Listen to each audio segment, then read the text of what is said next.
नमस्कार दोस्तों, आप सभी का स्वागत है। भारतीय संविधान अथवा राज्य व्यवस्था का जो हम कोर्स पढ़ रहे हैं उसका लेक्चर नंबर 9 होगा। फर्स्ट चैप्टर आपका समाप्त हो चुका है। पहले चैप्टर में आपने भारत का संवैधानिक विकास अथवा संवैधानिक इतिहास पढ़ लिया अच्छे से। आज हम पढ़ेंगे संविधान सभा। संविधान सभा ने हमारा संविधान बनाया है, एक बेहतरीन संविधान बनाया है जिसे हमें इस पूरे कोर्स में पढ़ना है। तो आज का हमारा दूसरा चैप्टर होगा ये संविधान सभा। संविधान सभा को आज कंप्लीट कर लेंगे। तो संविधान सभा ने जो हमारा संविधान बनाया है ना, वही हमें पढ़ना है इस पूरे कोर्स में। तो फिलहाल संविधान सभा के बारे में हम पढ़ते हैं। तो चलिए शुरुआत करते हैं। मेरा नाम है रवि यादव और मैं आप सभी का श्री एजुकेशन के इस एप्लीकेशन प्लेटफॉर्म पर स्वागत करता हूँ। संविधान सभा पढ़ने से पहले आपको ये मालूम होना चाहिए कि हमारे संविधान की मांग कब कब हुई। हमारे बुजुर्गों ने हमारे लिए संविधान की सभा की जो मांग है, जो हमारे लिए संविधान बनाएगी, उसकी मांग अंग्रेजों से कब कब की, ये परीक्षा में पूछा जाता है। ठीक है, तो एक एक करके समझिए। सबसे पहले जो मांग है ना, 1895 में हुई थी, 1895 में हुई थी, बीजी तिलक के द्वारा, बाल गंगाधर तिलक के द्वारा। ठीक है, बाल गंगाधर तिलक के द्वारा एक मैगजीन थी जिसका नाम था स्वराज मैगजीन या स्वराज पत्रिका। तो इस स्वराज पत्रिका में एक आर्टिकल छपा था बाल गंगाधर विधेयक के नाम से। उस आर्टिकल का नाम था बाल गंगाधर बिल या विधेयक के नाम से ये पत्रिका छपी थी। इस पत्रिका में एक आर्टिकल छपा था बाल गंगाधर तिलक जी का। उसमें पहली बार व्यक्तिगत रूप से बाल गंगाधर तिलक के द्वारा संविधान सभा की मांग की गई। ये सबसे महत्वपूर्ण तथ्य है। इसके बाद देखिए 1922 में महात्मा गांधी जी के द्वारा संविधान सभा की मांग की गई और इसमें यह कहा गया कि इसके अंतर्गत संविधान सभा में भारत के ही लोग शामिल होना चाहिए, भारतीय ही शामिल होने चाहिए और वो अपने लिए ही संविधान बनाए। तो ये महात्मा गांधी जी ने 1922 में इसकी मांग की थी। ठीक है, एक पत्रिका थी, एक मैगजीन, यंग इंडिया। ठीक है, यंग इंडिया मैगजीन में महात्मा गांधी जी ने संविधान सभा की मांग की थी। इसके बाद 2 वर्ष के बाद मोतीलाल नेहरू, जवाहरलाल नेहरू के पिता मोतीलाल नेहरू ने भी 1924 में मांग की थी। लेकिन परीक्षा में जो पूछा जाता है, ये जो स्टार लगा हुआ है, ये ज़्यादा पूछा जाता है। ठीक है, बाल गंगाधर तिलक, महात्मा गांधी। इसके बाद ऐसी पहली पार्टी कौन सी थी जिसने संविधान सभा की मांग की? तो वो स्वराज पार्टी थी। स्वराज पार्टी ने 1934 में BN राव की अध्यक्षता में संविधान सभा की मांग की थी। नोट कर लीजिएगा। ठीक है, और स्वराज पार्टी का जो गठन है ना, 1923 में हुआ था। 1923 में इसका गठन हुआ था। ये एक्स्ट्रा जानकारी आपको बता दे रहा हूँ। तो हालांकि मॉडर्न हिस्ट्री जब आप पढ़ेंगे तो स्वराज पार्टी के बारे में बहुत डिटेल में आप पढ़ेंगे। तो 1934 में स्वराज पार्टी ने BN राव की अध्यक्षता में संविधान सभा की मांग की थी। BN राव बहुत ही बड़ी शख्सियत है दोस्तों। ये IAS अधिकारी थे, जो उस समय जो सिविल सेवा हुआ करती थी, जो सिविल सेवक थे ना, वो उस समय थे। ये अंग्रेजों के टाइम पीरियड पर की मैं बात कर रहा हूँ। और BN राव के बारे में एक और महत्वपूर्ण तथ्य ये है ना, हमारे संविधान का जो प्रारूप है, जो ब्लूप्रिंट है, वो इन्होंने ही तैयार किया था। मतलब एक प्रारूप होता है ना, उस पर डिस्कशन हुआ संविधान सभा में और उस पर जो है बदलाव किए गए। तो लेकिन ओवरऑल जो एक प्रारूप तैयार करने का काम है वो BN राव जी ने किया था। अभी पढ़ेंगे इनके बारे में भी। और BN राव जी के बारे में एक और महत्वपूर्ण जानकारी ये है कि आपने इंटरनेशनल कोर्ट के बारे में आप जानते होंगे, ICJ। तो इंटरनेशनल कोर्ट के ये भी सदस्य रह चुके हैं, इतनी बड़ी शख्सियत थे ये।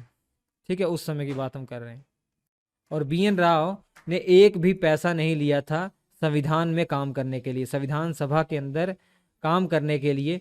हालांकि संविधान सभा के सदस्य के रूप में नहीं आए थे, इन्हें सलाहकार के रूप में नियुक्त किया गया था। इन्होंने बिना किसी पैसों के हमारे संविधान में बहुत बड़ा योगदान निभाया है। इसके अलावा कांग्रेस पार्टी ने संविधान सभा की मांग की थी, ये भी परीक्षा में पूछा जाता है। तो 1936 में फैजपुर अधिवेशन हुआ था। उस समय पंडित जवाहरलाल नेहरू अध्यक्ष थे, तो इनकी अध्यक्षता में कांग्रेस पार्टी ने संविधान सभा की मांग की थी।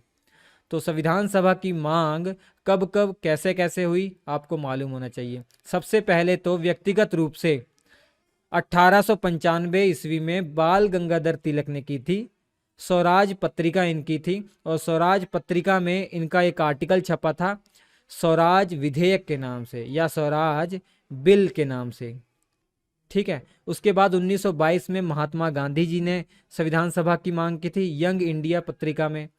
उसके बाद 1924 में मोतीलाल नेहरू जी ने मांग की थी। फिर पहली पार्टी कौन थी जिसने संविधान सभा की मांग की थी? तो स्वराज पार्टी। 1934 में इन्होंने संविधान सभा की मांग की थी BN राव की अध्यक्षता में। और कांग्रेस पार्टी ने पहली बार कब मांग की थी? 1936 में मांग की थी। ठीक है, इतना तथ्य तो आपको याद हो जाएंगे। और संविधान सभा के बारे में बहुत सारी बातें आपको पहले भी हम बता ही चुके हैं, लेकिन टेंशन ना लीजिए, हम दोबारा बताएंगे। चलिए संविधान सभा के बारे में आगे जानकारी लेते हैं। देखिए, संविधान सभा का चुनाव जुलाई अगस्त 1946 में कंप्लीट हो गया था। जुलाई अगस्त तक ये चुनाव चले थे। आपको मालूम है, ये हमने आपको पढ़ाया भी हुआ, जब कैबिनेट मिशन हमने पढ़ाया था आपको, जिसमें 3 कैबिनेट मंत्री ब्रिटेन से भारत में आते हैं। Lord Pethick Lawrence, Stafford Cripps, AB Alexander, ये भारत में आते हैं। इनका भारत में आने का मेन 2 उद्देश्य थे। एक तो संविधान सभा का गठन करवाना, और दूसरा हमारे लिए अंतरिम सरकार का गठन करवाना। तो सारी कहानी आपको मालूम है, कैबिनेट मिशन ने आके यहाँ क्या क्या किया। तो इस तर्ज पर चुनाव होते हैं भारत के अंदर संविधान सभा के गठन के लिए। जुलाई अगस्त 1946 में ये चुनाव संपन्न हो जाते हैं। जुलाई और अगस्त के महीने में ये चुनाव संपन्न हो जाते हैं। चुनाव की जो प्रणाली थी वो अप्रत्यक्ष चुनाव प्रणाली थी, ये सब आपको मालूम है। प्रत्यक्ष प्रणाली नहीं थी, मतलब आम जनता ने इसमें हिस्सा नहीं लिया था, बल्कि जो प्रांत थे ना, प्रांतों में जो चुने गए, जनता के द्वारा चुने गए जो प्रांतों के अंदर जो विधान परिषद थी, उसके जो सदस्यों के द्वारा ये चुनाव हुआ था। ठीक है। और जो चुनाव प्रणाली थी वो एकल संक्रमणीय मत प्रणाली थी। ये क्या होती है, हालांकि आगे चलकर आप बहुत डिटेल में पढ़ने वाले हैं राष्ट्रपति के चैप्टर में, लेकिन मैं आपको एक आइडिया दे देता हूँ। देखिए, मान लीजिए 4 उम्मीदवार खड़े हैं। ठीक है, 4 पार्टी के उम्मीदवार खड़े हैं। मान लीजिए एक पार्टी A है, एक पार्टी B है, एक पार्टी C है, एक पार्टी D है। अब मैं वोटर हूँ, मैं मान लीजिए वोटर हूँ, मेरा नाम रवि है। रवि मान लीजिए वोटर है, वो किसी न किसी विधान जो परिषद है प्रांत की, उसके सदस्य हैं। मान लीजिए मैं सदस्य हूँ किसी विधान परिषद का और मुझे वोट देने का अधिकार है, तो मैं वोट देने आया हूँ। यहाँ पर 4 मेंबर खड़े हुए हैं, 4 उम्मीदवार हैं। मैं चाहता हूँ कि A जो उम्मीदवार वो जीत जाए, तो मुझे सबसे पहले इसे फर्स्ट रैंक देना पड़ेगा। वरीयता के हिसाब से इसे पहला, मतलब अपनी वरीयता में चुनना पड़ेगा। और मैं अगर ये चाहता हूँ कि A अगर ना जीते तो C जीत जाए, तो इसको दूसरे नंबर पे करूँगा। मैं ये चाहता हूँ कि दूसरा अगर C ना जीते तो फिर B जीत जाए, तो इसको तीसरा नंबर दे दूँगा। तो उसके बाद चौथा नंबर इसको देना पड़ेगा। तो एकल संक्रमणीय मत पद्धति के द्वारा मतलब क्या है, एकल, मैं अकेला वोट देने आया हूँ और मैंने वोटों को संक्रमित कर दिया है, वरीयता के हिसाब से संक्रमित कर दिया है। एक ही वोटर है, उसने सबको वोट दिया है, लेकिन वरीयता के हिसाब से। इसे एकल संक्रमणीय मत पद्धति कहते हैं। हालांकि आगे चलकर और डिटेल में आप देखेंगे। ठीक है, एक ही व्यक्ति को 4-4 वोट देने का मौका मिल रहा है, लेकिन वरीयता के हिसाब से। तो देखिए, जो आपकी कैबिनेट मिशन थी, इसने तय किया था कि संविधान सभा में टोटल 389 सदस्य होंगे, 389 टोटल सदस्य होंगे इसमें। ठीक है। और ये संविधान सभा ने जो सदस्यों की संख्या जो निश्चित की थी ना, वो भारत की जनसंख्या के हिसाब से 10 लाख जनसंख्या पर एक व्यक्ति को संविधान सभा में चुना जाएगा, इस हिसाब से उन्होंने इस रेशियो में चुना था। मतलब 10 लाख जो जनसंख्या पर एक संविधान सभा का व्यक्ति होगा। तो उस समय लगभग 40 करोड़ के आसपास, 39 करोड़ के आसपास जनसंख्या थी। तो ये निश्चित होकर आया कि 389 टोटल संविधान सभा में सदस्य होंगे। इन 389 सदस्यों में से जो 296 सदस्य हैं, टोटल 296 सदस्य हैं, ये ब्रिटिश भारत से होंगे, जहां पर अंग्रेजों का डायरेक्ट राज था।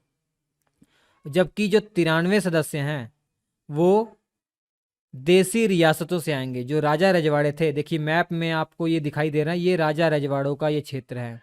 ये जो क्षेत्र है ना, राजा रजवाड़ों का क्षेत्र है, ठीक है। इसके अलावा ये देखिए 11 प्रांत जो थे ना, 11 प्रांतों से 292 सीटें आनी थी और 4 चीफ कमिश्नरी क्षेत्र थे। एक एक सीट यहाँ से आनी थी। चीफ कमिश्नरी क्षेत्र कौन कौन से थे? एक तो दिल्ली था, एक कुर्ग था कर्नाटक क्षेत्र में, और एक अजमेर था, और चौथा बलूचिस्तान जो आज पाकिस्तान में है। तो ये 4 क्षेत्र, 4 चीफ कमिश्नरी क्षेत्र भी इसमें शामिल थे। 4 सीटें यहाँ से आनी थी। जैसे आज राज्य हैं और केंद्र शासित प्रदेश है ना, उसी प्रकार प्रांत 11 प्रांत थे और 4 चीफ कमिश्नरी क्षेत्र थे। 11 प्रांतों से 292 सीटें निश्चित की गई थी और 4 चीफ कमिश्नरी क्षेत्रों से 4 सीटें निश्चित की गई थी। प्रत्येक चीफ कमिश्नरी क्षेत्र से 1 सीटें आनी थी, ठीक है।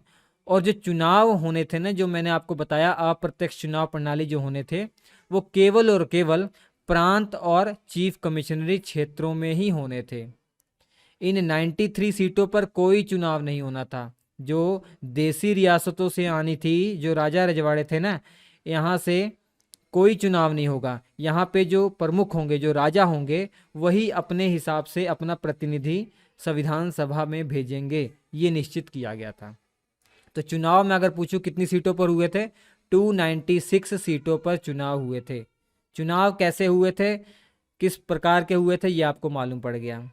अब इस चुनाव का नतीजा ये निकला कि इसे 296 सीटों में 208 सीटें कांग्रेस को मिल गई और 73 मुस्लिम लीग को मिल गई और 15 सीटें अन्य सदस्यों को मिली, ठीक है। ये सब आपको पहले भी हम बता चुके हैं।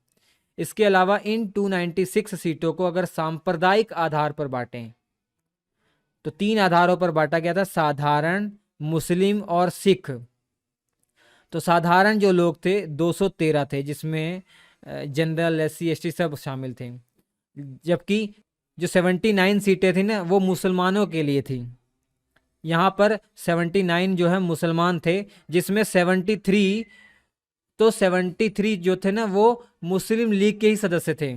मतलब 79 मुसलमानों में से 73 मुसलमान तो मुस्लिम लीग के ही थे, जबकि बाकी जो 6 मुसलमान थे ना, वो कांग्रेस और भी जो अन्य पार्टियां थीं उन सब से मिलाकर केवल 6 मुसलमान जीत कर आए थे, ठीक है। कंफ्यूज नहीं होना आपको 73 और 79 के बीच में। 79 तो टोटल मुसलमान थे इस 296 सीटों में, जबकि 73 जो थे ना, ये मुस्लिम लीग के सदस्य थे, ठीक है। ये आपको याद रखना है। हालांकि 73 के 3 केवल मुसलमान नहीं थे इसमें, मुस्लिम लीग में कुछ जो है दूसरे वर्ग के भी लोग थे। तो ये कहना उचित नहीं होगा कि 73 के 3 मुसलमान थे, नहीं, ठीक है। बस ये आपको जानना है कि 79 मुस्लिम थे और 73 मुस्लिम लीग के सदस्य थे। मुझे लग रहा है कोई इसमें आपको कन्फ्यूज़न नहीं होना है, क्योंकि बहुत सारे स्टूडेंट मैंने देखा हुआ यहाँ पर कन्फ्यूज़ हो जाते हैं। फिर से मैं आपको बता रहा हूँ, जो चुनाव हुआ था 296 सीटों पर हुआ था। इसमें अगर पूछा जाए पार्टी वाइज कौन कौन जीत कर आया, तो 296 सीटों में 208 कांग्रेस को मिली, 73 मुस्लिम लीग को मिली और 15 अन्य को मिली। अब इसी 296 सीटों को अगर मैं कहूँ इसमें कितने मुसलमान थे, तो इसमें जो टोटल मुसलमान थे 79 थे। इसमें सिख कितने थे, 4 थे। इसमें साधारण लोग कितने थे, जिसे मतलब साधारण एक वर्ग बनाया गया था जिसमें जनरल कैटेगरी, SC ST सब शामिल थे। साधारण लिखा मतलब ये मत समझ लीजिएगा कि केवल जनरल कैटेगरी के, नहीं। तो 213 इसमें ये शामिल थे।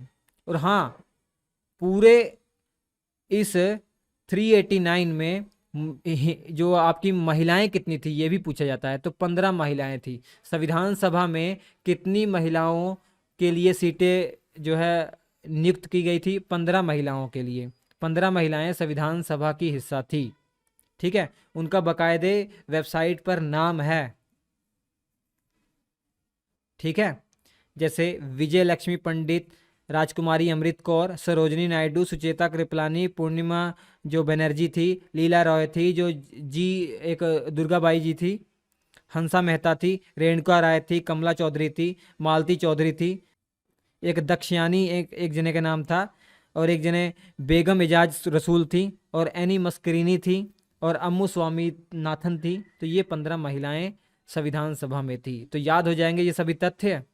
बहुत आसान है, कुछ इसमें याद करने में कोई कठिनाई नहीं होनी चाहिए। हाँ, एक जो चीफ कमीशन क्षेत्रों के नाम आपको याद करने में मुश्किल हो सकते हैं, तो एक शॉर्ट ट्रिक है, ABCD। ABCD सभी यही बताते हैं, यही सबसे आसान है। ABCD तो याद रहेगा। A का मतलब अजमेर, B का मतलब आपका बलूचिस्तान, C का मतलब कुर्ग, D का मतलब दिल्ली। ठीक है, उसके बाद संविधान सभा का गठन हो गया। ठीक है, अब पहली बैठक कब होती है? दिल्ली के अंदर 11 बजे पहली बैठक जो होती है वो 9 दिसंबर 1946 को होती है। इस पहली बैठक में कोई अध्यक्ष था नहीं, तो इसलिए क्या किया गया, उस पूरी संविधान सभा में जो सबसे बुजुर्ग व्यक्ति थे डॉक्टर सच्चिदानंद सिन्हा, ये इनकी तस्वीर है, इन्हीं को अस्थाई अध्यक्ष चुन लिया गया। ये भी पूछा जाता है कि पहली बैठक में कितने लोग शामिल थे? 207 लोग शामिल थे। मुस्लिम लीग ने इसका पूरा बहिष्कार कर दिया। और इसके अलावा जो राजा रजवाड़ों वाली जो सीटें थी ना, देसी रियासतें, वो भी कन्फ्यूज़न में थे, जाएं कि ना जाएं, जाएं कि ना जाए। इस कन्फ्यूज़न में वो आ ही नहीं पाए। ठीक है, तो 207 लोग उपस्थित थे। इसके अलावा 11 दिसंबर को फिर से बैठक होती है 2 दिनों के बाद। अब इस दूसरी बैठक में स्थायी अध्यक्ष को चुना जाता है। संविधान सभा के सभी सदस्यों के द्वारा बहुमत से डॉक्टर राजेंद्र प्रसाद को स्थायी अध्यक्ष चुन लिया जाता है, जो आगे चलकर ये हमारे भारत के पहले राष्ट्रपति भी बने थे। ठीक है, तो डॉक्टर राजेंद्र प्रसाद स्थायी अध्यक्ष चुन लिए जाते हैं। इसके अलावा 2 उपाध्यक्षों को भी चुना जाता है। एक का नाम था VT कृष्णाचारी और एक HC मुखर्जी। ठीक है, एक और सबसे महत्वपूर्ण तथ्य याद रखिए, BN राव संविधान सभा के सदस्य नहीं थे ये, फिर भी संविधान सभा के सलाहकार के रूप में BN राव को चुना गया था। ये BN राव की तस्वीर है। ठीक है, BN राव बहुत ही महान शख्सियत है दोस्तों। इन्होंने संविधान सभा में जो अपनी सेवा दी थी ना, उसके लिए कोई भी चार्ज नहीं किया था, ये याद रखिए।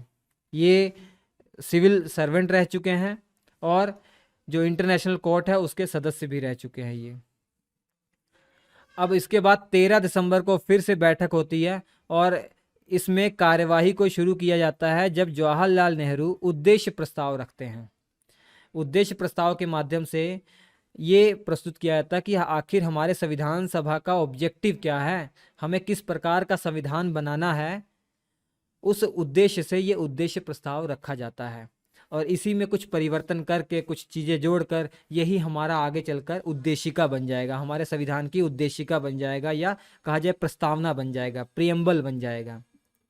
ठीक है, ये 13 दिसंबर 1946 में संविधान सभा के समक्ष रखा गया था, लेकिन इसे थोड़ी देर के लिए रोक दिया गया था क्योंकि मुस्लिम लीग लगातार बहिष्कार कर रही थी और जो बाकी आपकी जो देसी रियासतें थी वो इसमें शामिल नहीं हो रही थी।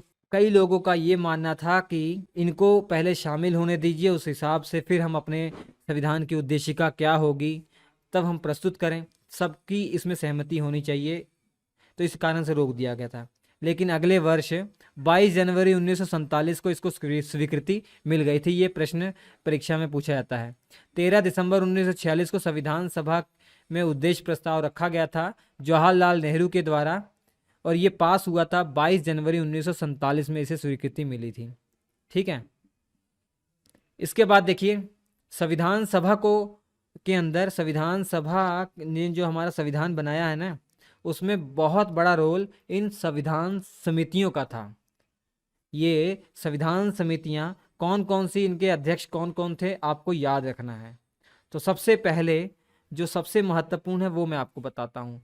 प्रारूप समिति सबसे महत्वपूर्ण है, इसके बारे में डिटेल में हम देखेंगे। 7 सदस्य इसमें थे, इनके बारे में डिटेल में हम पढ़ेंगे। तो प्रारूप समिति के जो अध्यक्ष थे वो डॉक्टर भीमराव अंबेडकर साहब थे। इसके अलावा संघ संविधान समिति के जो अध्यक्ष थे वो जवाहरलाल नेहरू थे, और प्रांतीय संविधान समिति के जो अध्यक्ष थे सरदार वल्लभ भाई पटेल थे। इसके अलावा एक समिति थी जिसका नाम था मौलिक अधिकार, अल्पसंख्यक एवं जनजाति और बहिष्कृत क्षेत्रों के लिए सलाहकार समिति।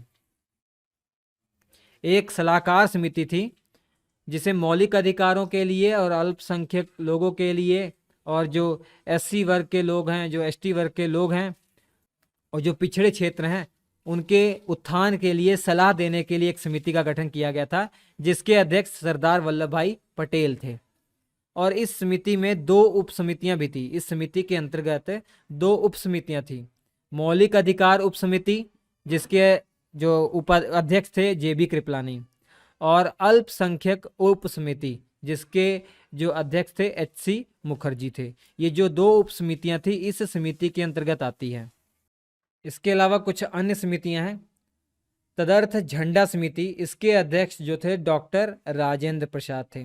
कई किताबों में आपको जेबी कृपलानी दिखेगा, लेकिन ये सही नहीं है। सही जो है तदर्थ झंडा समिति के जो अध्यक्ष हैं वो डॉक्टर राजेंद्र प्रसाद हैं। ठीक है, आप सरकारी वेबसाइट पर जाके देखिए, डॉक्टर राजेंद्र प्रसाद ही हैं। तो कई किताबों में जेबी कृपलानी लिखा हुआ है, तो आप कंफ्यूज नहीं होंगे, कहीं गलती से वो मत नोट कर लीजिएगा। तदर्थ झंडा समिति के जो अध्यक्ष हैं डॉक्टर राजेंद्र प्रसाद हैं। रियासत समिति के जो अध्यक्ष हैं डॉक्टर राजेंद्र प्रसाद। देसी रियासत के साथ समझौता करने वाली जो समिति है वो डॉक्टर राजेंद्र प्रसाद हैं। संचालन समिति के अध्यक्ष डॉक्टर राजेंद्र प्रसाद। नियम समिति अथवा प्रक्रिया समिति जिसे कहा जाता है, डॉक्टर राजेंद्र प्रसाद इसके अध्यक्ष थे।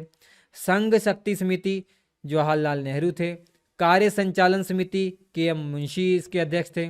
सर्वोच्च न्यायालय समिति एस. वार्दाचारी इसके अध्यक्ष थे। राज्य समिति जवाहरलाल नेहरू। संविधान सभा के कार्यों के संबंधी जो समिति थी उसके अध्यक्ष जीवी मावलंकर थे। आवास समिति वी पट्टाभी थे। प्रत्यय पत्र संबंधी समिति जो थी वो अल्लादी कृष्णाचारी अय्यर इसके अध्यक्ष थे। तो इतनी चीज़ें आपको याद रखनी है, ठीक है, इन समितियों के बारे में। इसके बाद मैंने आपको बताया था प्रारूप समिति सबसे महत्वपूर्ण है। इसके अध्यक्ष डॉक्टर भीमराव अंबेडकर थे। 7 सदस्य इस समिति के अंतर्गत थे। पहले तो डॉक्टर भीमराव अंबेडकर साहब जो थे इसके अध्यक्ष। इसके अलावा एन. गोपाल स्वामी अयंगर इसके सदस्य थे। के.एम. मुंशी इसके सदस्य थे। अल्लादी कृष्णम स्वामी अय्यर इसके सदस्य थे, और सैयद मोहम्मद सादुल्ला इसके सदस्य थे। इसके अलावा बी.एल. मित्र इसके सदस्य बनाए गए थे, लेकिन ये थोड़े समय के बाद हट गए थे, तब इनकी जगह पर एन. माधव राव आए थे। तो कौन सदस्य थे? एन. माधव राव। इसके अलावा डी.पी. खेतान थे, लेकिन इनकी मृत्यु हो जाती है, तो टी.टी. कृष्णाचारी इनकी जगह पर आ जाते हैं। और एक बहुत महत्वपूर्ण नोट आपको याद रखना है डॉक्टर भीमराव अंबेडकर साहब के लिए। देखिए, जो 1946 में हमने आपको बताया संविधान सभा का जो चुनाव हुआ था ना, उसमें जो डॉक्टर भीमराव अंबेडकर साहब थे, ये उस क्षेत्र से जीत कर आए थे जो आज बांग्लादेश में पड़ता है। जो क्षेत्र बांग्लादेश में पड़ता है उस क्षेत्र से ये जीत कर आए थे। लेकिन आपको मालूम है कि जब देश का बंटवारा हो गया, वो क्षेत्र पूर्वी पाकिस्तान में चला गया। जो आज बांग्लादेश बना हुआ है वो पूर्वी पाकिस्तान में चला गया, तो इनकी जो सदस्यता है वो समाप्त हो गई, क्योंकि वो सीट तो वहाँ चली गई, तो इनकी सदस्यता समाप्त हो गई। और सब बहुत ही चिंतित हो गए कि इतने महत्वपूर्ण जो व्यक्ति हैं, अगर ये संविधान सभा के सदस्य नहीं होंगे तो हमारा संविधान अच्छे से नहीं बन पाएगा। तो इसलिए इनके लिए एक सीट खाली करवाई गई पूना संसदीय क्षेत्र में। बम्बई प्रेसिडेंसी के अंदर पूना संसदीय क्षेत्र में उपचुनाव करवाए गए, और उपचुनाव में एक सीट थी न, जो पहले M.R. जयकर उसमें सदस्य थे, इनको त्यागपत्र दिलवाया गया। कांग्रेस के M.R. जयकर से त्यागपत्र लिया गया और ये सीट खाली हो गई, तो वहाँ से उपचुनाव जीतकर ये आए थे। ठीक है, डॉक्टर भीमराव अंबेडकर साहब, ये इनके बारे में आप याद रखिए। संविधान का जनक किसे माना कहा जाता है? डॉक्टर भीमराव अंबेडकर साहब को कहा जाता है, ये परीक्षा में पूछा गया है। अब जब देश हमारा बंटवारा हो गया था, तो संविधान सभा की जो सीटें 389 निश्चित की गई थी वो कम हो जाएंगी, क्योंकि पाकिस्तान के लिए अलग संविधान सभा हो गया। तब भारत में जो भारत की संविधान सभा थी उसमें कितने सदस्य थे? अब आपको ये याद रखना है, 389 की जगह अब कितने सदस्य हो गए हैं? 299 सदस्य हो गए हैं।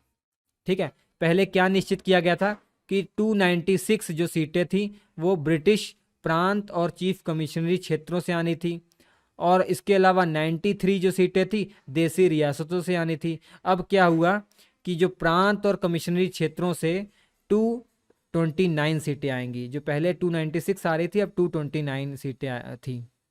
और देसी रियासतों के लिए 70 सीटें थी, क्योंकि कई देसी रियासतें पाकिस्तान में चली गई थी।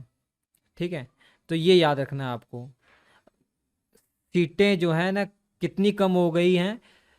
संविधान जब हमारे लिए बना हुआ था आज़ादी के बाद, बंटवारे के बाद, तो वो ही आपको याद रखना है कि हमारे संविधान सभा की सीटें कितनी थी, पहले कितनी थी और बाद की कितनी थी, ये आपको याद रखना है। ठीक है, हमारा संविधान बनाने में कुल 2 वर्ष 11 महीने 18 दिन लगे हैं। इसमें 114 दिन बहस चली है। अधिवेशन टोटल 12 अधिवेशन हुए थे, हालांकि 11 अधिवेशन हुए थे, और 24 जनवरी 1950 को एक जो है बैठक बुलाई गई थी, इसको भी अधिवेशन में गिन लिया जाता है, इसलिए टोटल 12 अधिवेशन हो गए थे। ठीक है, यहाँ पर आए थे सब, साइन सबने किया था, तो इसे भी अधिवेशन में गिन लिया जाता है। तो 12 अधिवेशन टोटल हैं। हमारा संविधान जो है ना वो 26 नवंबर 1949 को ही बनकर तैयार हो गया था, लेकिन लागू 26 जनवरी 1950 को हुआ था। 26 जनवरी 1950 को हुआ था। ठीक है, इसका कारण क्योंकि 26 जनवरी 1930 में कांग्रेस ने स्वराज दिवस मनाया था। ठीक है, स्वराज दिवस मनाया था, इसी कारण से इसे 26 जनवरी 1950 को लागू किया गया। हालांकि ये संविधान हमारा 26 नवंबर 1949 को बन गया था, लेकिन लागू कब हुआ? 26 जनवरी 1950 को। लेकिन इस बीच 16 आर्टिकल ऐसे थे जो लागू कर दिए गए थे। इन आर्टिकल के नाम है 5, 6, 7, 8 जो कि नागरिकता से संबंधित थे। ठीक है, और 9 भी था।